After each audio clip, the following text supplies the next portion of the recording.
Alright mtazamaji, karibu tena basi kwa channel yetu ya Yugo Media, na pia msemaji kuhusiana tu na siku ya leo.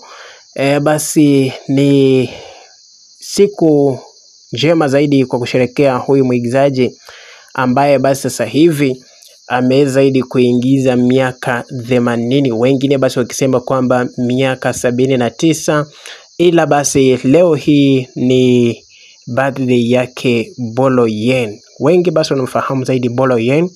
Bolo Yean alianza kuact movie kitambo zaidi, wakati huo basi wa Bruce Lee.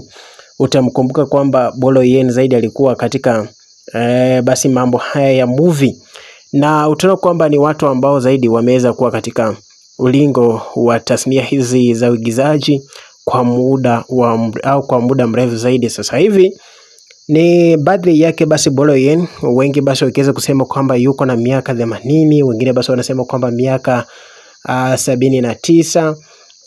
Lakini basi Bolo Yean zaidi aliweza kuzaliwa mwaka 1946, kumaanisha kwamba Bolo Yean zaidi yuko na miaka 79 kwa sasa.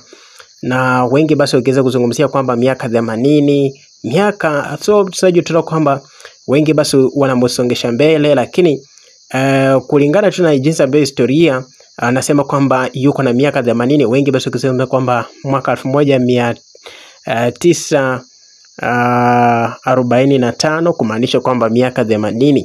So tunaona kwamba wewe basi unamkumbuka Bolo Yean kwa jambo lipi? Kwa upande wangu basi namkumbuka zaidi Bolo Yean kwa movie zaidi ya kwanza ambayo niliweza kuitazama. Bolo Yean aliweza basi kuwa katika tasnia hizi za movie.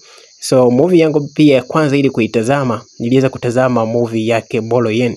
So huyu jamaa ambaye pia aliweza kufanya makubwa katika tasnia ya movie, tunaona kwamba jinsi ambavyo ameweza kujaza mwili wake pale uliweza kuwa basi unampa zaidi chaguo kubwa zaidi kuona kwamba katika basi tasnia za movie anafanya vema zaidi.